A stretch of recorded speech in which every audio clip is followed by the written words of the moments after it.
Q101, Lauren O'Neill, and continuing the celebration of the life of Steve Albini with so many incredible stories about what an impact he had.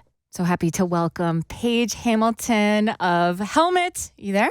Yes, Lauren. Hey, how are you? I'm okay.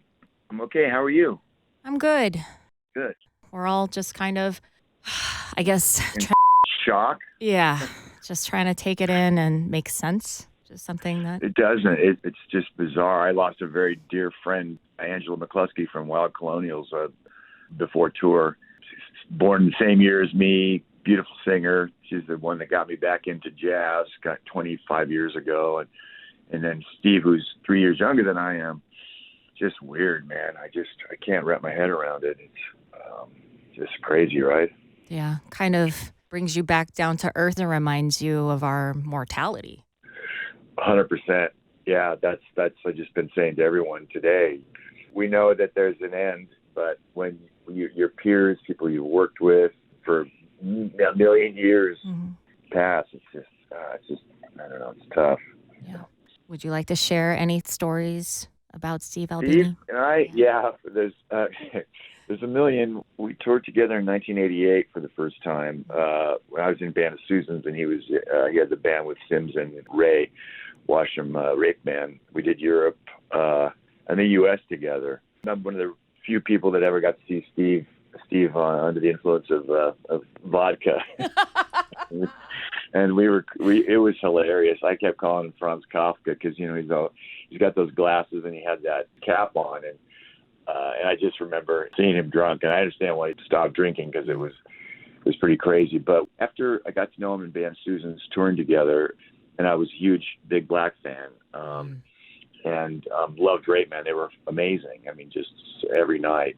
Helmet was on tour, and we ended up staying at Steve's house and down the basement, right? Which I think he was in the process of converting into a studio, or maybe it was a studio. But he just had a great, his aesthetic worked with ours. He sat us down, pulled out a piece of paper and a pen, and did the whole major label versus indie label math equation and said, you're going to get screwed. Don't do this major label thing. He was, and the song In the Meantime was, I didn't have it completed, so I went into the drum room while the guys were watching TV, and I finished the arrangement. I had all the riffs, I just didn't have the arrangement, and we recorded it, and we when we signed the deal with Interscope, we re-recorded it, but the version we did with Steve was it. It just had this magic. There was just something about it that ended up being the album cut. And so the album comes out, does really well, get the gold record, the Grammy nomination, the whole thing. I call Steve, hey,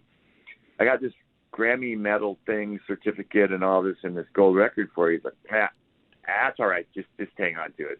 Like, I don't believe in that. Or something. He said something like that, and I'm like, God, you asshole! Come on. It was just fun, funny. But I'd go into the control room, and when you're working with somebody, as the singer and the writer and the guitarist, a lot of times I'm by myself with the engineer, right? So the band, we've cut the track, and I'm doing overdubs, my vocals or whatever, and I come in and just sit next to him, like, what do you think? He just kind of, lean back and be like, yeah, sounds pretty good. I'm like, yeah, so is that a take? And he's like, yeah, whatever, I'd get him in a headlock. I'm like, you just give me some, goddamn opinion. That's all I'm asking for, and he's such an integral part of my band, because the Atomizer songs about those albums, and then Two Nuns and a Pack Mule, all those albums were on constant rotation for me. So as a writer, where he was coming from really resonated with me. And as an engineer, he was such a purist. He had such an amazing mic collection, and everything was just so real, and he just believed that a band should be self-produced, self-contained. And if you can't handle that, then your band sucks or whatever. But so he just, and which we were. I mean, I produced the Meantime album, and then the label wanted me to get somebody who's going to produce Betty, and I was like, well, I thought I did a pretty good job. I mean, we sold almost 1 million records and got a Yeah. Grammy nomination. But so he was right in a lot of ways, about that. There is something about the music business and that can really wring the life out of you. And I think he just, and I'm, close with Jesus Lizard and, knew their Nirvana fellows and stuff, people that had worked with him. And, was just a no bullshit engineer, Yeah. I just can't believe it. They're talking about something coming out of the blue. Yeah. It's just 61 years old. I don't know the full story. I understand he was in the studio. That's what I heard, and he had a heart attack. We're pals with the Toadies, and they were redoing their album Rubberneck and then doing a new album with him. We didn't know if they were the band he was working with at the time it happened, or. Vaden said that they just recorded about a month ago, so I okay. don't think they were in at that time yesterday. Just crazy. We had so many tour stories together. They were, we had great time, with them. I'm still friends with Sims. I haven't talked to him for a million years, but, they were such a great band. I'd love things like if they'd have a bad show though, or they'd botch. They did, they did a version of Just Got Paid from ZZ Top, and they screwed it up one night, and they were in their van, and Ray said we were so bad. He had these stink bombs, so he'd always stink bomb you, and he stink bomb. Yeah, he stink bombed their own van. Oh no! It's ridiculous. I have really fond memories. I mean, when I was in Band of Susans, we stayed.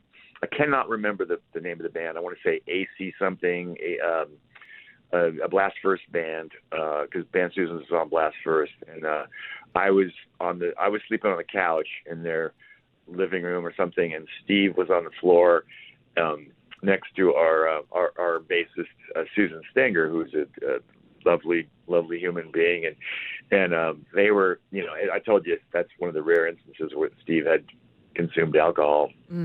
So I'm sitting there just trying to sleep, and they're just like chatting away for, drunkenly for 2 hours, whispering. I'm just like, you guys shut up, But yeah, it's just bizarre. I just can't. I don't know. As I said, hard to wrap my head around. Yeah, I think for all of us. Are you talking about AC Temple? AC Temple, Yeah. Yes. Noel and his wife, they were great friends. We were. There was a thing back then, bands, in my opinion anyway, like a one for all for one vibe. We toured together. There was no hierarchy, even though we were opening. Nobody acted like, rock star assholes. And it was just, there was a kind of a beautiful thing. I have such fond memories of that, the late 80s and early 90s, Yeah. That was there. And Steve was obviously a huge part of that, and he influenced so many people, and everyone wanted to work with him, and as we did, and I learned a lot from him. We were in the van one day, and first of all, Van Halen song came on. I'm like, turn it up, and he goes, "This band sucks." He's like, I don't want to hear this. And I loved a band called the Tubes, and they had a diatribe in one of their songs. It was either like White Punks on Dope or no, it was What Do You Want from Life. And he starts rattling off all these things, and he said a telefunken U-47, and Steve's like, "That's a microphone." I'm like, "What? A telefunken U-47?" So the next day he rented a telefunken U-47, which is $1 million microphone now. They're tube mic, and we did our vocal. I did my vocal for in the meantime on that mic. It was just stuff like that I really appreciated, because I had no engineering skills at all at the time, and he just, he was just really into his craft, and and I appreciate that. Obviously an incredibly smart guy too, and he had a huge impact on me and recording and touring, and it's just really crazy, So I choose to remember the funny stuff just because he was so damn funny, the good stuff that we went through together, generous guy. Like I said, we crashed at his house and we worked with him. I think your sentiments are echoed across the world. Steve Albini's reach was so far, and he influenced so many bands, not only the ones that were lucky enough to record with him, but just his legacy and the kind of straight up, no bullshit dude that he always was and lives on through all this incredible music and these stories that you guys have to share. Yeah, he stuck. He stayed the course. He stuck to his guns. I look at guys like him and Watt started to develop in the '80s, I think, or kind of seen. I look back to the late '80s, like Replacements or Sonic Youth and all these bands that influenced us. And Big Black was a huge part of that for me. Just really, as I said, really good riff writing, simple. He wasn't any kind of virtuoso whatsoever, but he had this kind of innate, compositional ability, and he used his guitar ability and vocal ability to the max. You know what I mean? That's what makes music. A band Wire is a band that comes to mind as well. They were not like trained musicians or whatever, and they made amazing music. And I think Steve was like that as well, And Devastating loss, Steve Albini. God, I can't. As I said, I can't wrap my head around him. It really brings things into focus as far as your own life and creative endeavors. I feel like, God, I have so much to get done now. I don't want to. What's at the top of the list? Well, I'm finally doing a jazz album in 2025 for MPS, and I've got I'm writing another orchestra piece for a school in Memphis, and that's my big fantasy is to do this electric guitar orchestral thing that I've been thinking about for 20 years, ever since I started working with Ellie Goldenthal on those amazing movie scores and stuff. Wow. Helmet, we're going, we're out now. You're busy. Back lounge. Yeah, it's been good. It's good. We wrap this up, and then we have the Betty album just turned 30 years old, so we're doing some shows in the fall in Europe and the U.S. They're going to end on our former label Interscope is releasing a limited edition vinyl that our pal Derek Hess, another person from our world who booked us at the Euclid Tavern in Cleveland in '91. He did some new artwork, and so we're combining the Betty artwork with that and stuff. So it's just like that. Our third album is 30 years old. I know. It seriously blows my mind. There's a very distinct dichotomy of feelings I have that I love that album so much and it makes me happy, but then to hear that it's been 30 years is also like a total trip. I know. It's just so. It just feels like yesterday that we were just, a bunch of jackasses in vans driving around the country, playing Stashes in Columbus or Peabody's down under in Cleveland or St. Andrews, all these places that we got to play together. And I said we got to do Europe with those guys, with Steve's band as well, Raid Band, and so that's that was my first time touring in Europe. And I'll always have really fond memories of that. And it feels like it was yesterday that, now that we've been over there 40 times or whatever the hell it is. Part of me is like, we can appreciate that we came from a fairly, cohesive, if that's a word, or united kind of, I appreciate that. I don't think that world exists for kids now in a band, to have a kind of brother and sisterhood at a label, something just so real, and great about that. I still have a relationship with Tom Hazelmeyer. We're going to, he called me recently to do, because Born Annoying, our first 7 inches, 35 years old. No! I'm like, God, I'm like, Jesus, dude. I'm like, I'm qualified for Social Security now, and I'm like, is it time? And, No, hell no, it's not time. Oh my gosh.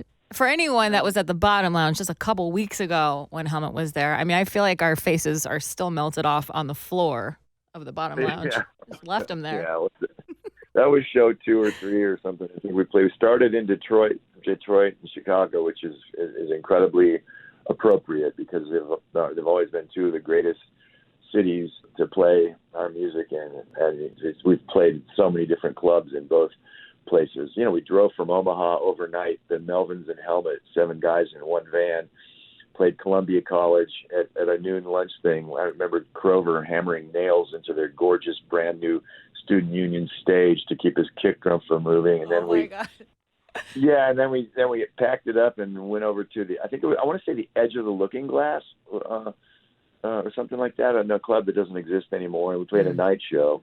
This is on No Sleep driving from Omaha. And that's like all of us in bands at that era that played together and were friends. And that's the thing. You always think, look, I haven't seen Steve for years, but I always feel like I'm gonna run into him. And we're gonna have a laugh, and maybe we'll take a walk down memory lane. We'll tell old stories, and I can give him crap, and he give me crap, and it'll be good. That's just like, wait, it's fucking hell, man. Well, keep sharing those stories. I mean, keep his spirit alive. Absolutely. We know his influence. We know how important he is. It's crazy. I appreciate you letting me talk. Oh my gosh, anytime, Paige. We love you so much. Chicago loves you. And yeah, I love you too. Yeah, man. Thank you. I think we should listen to some of Steve Albini's and your genius when you get put together. Yeah, Play in the Meantime. I think he did a phenomenal job on that song. I agree. It's Paige Hamilton, Helmet in the Meantime, only on Q101. Thanks, Lauren. Thanks, buddy. Sending you a lot of love. Send my love Safe to you, travels. okay? Okay. Thanks for doing this, okay? Anytime. I'm here if you need me. Thanks. All right, bye. Bye.